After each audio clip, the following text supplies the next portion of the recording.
প্রথমে আমি মাছে লবণ আর হলুদ মাখিয়ে নিয়েছি। মাখিয়ে এবার কড়াই তেল দিয়ে দিয়েছি, দিয়ে মাছটা দিয়ে দেবো।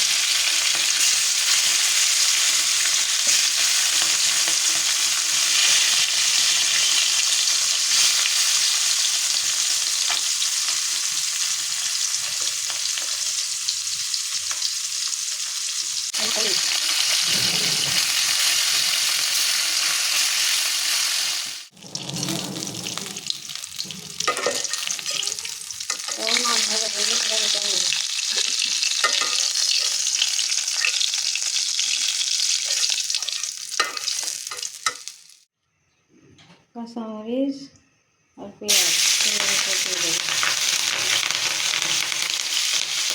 এবার কলা দিয়ে দেবো।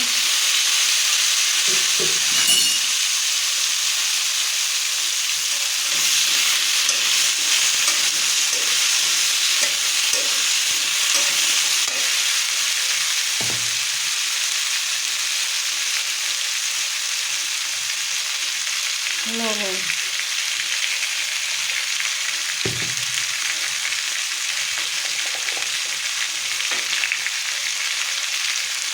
হলুদ গুঁড়ো,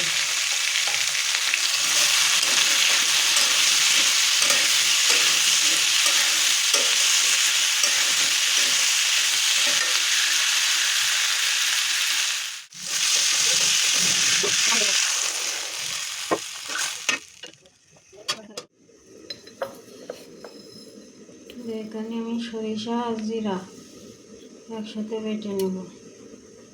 এখানে কাঁচামরিচ আর পেঁয়াজ দিয়ে এবার একসাথে বেটে নেব। সরিষা আর জিরে একসাথে বেটে নেওয়ার পরে কাঁচামরিচ আর পেঁয়াজ একসাথে এবার ভালো করে, এখানে সরিষা, কাঁচামরিচ, পেঁয়াজ আর জিরে একসাথে বেটে নিয়েছি।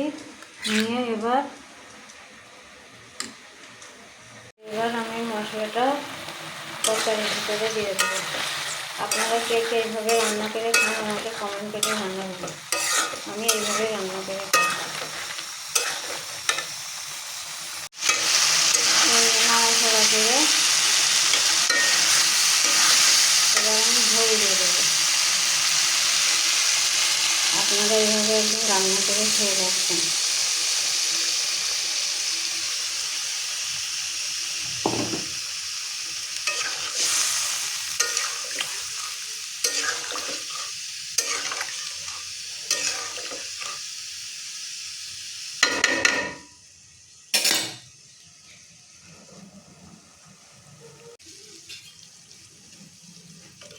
ঝোল দিয়ে দিয়েছি, এবার একটু নাড়াচাড়া করে দেবো।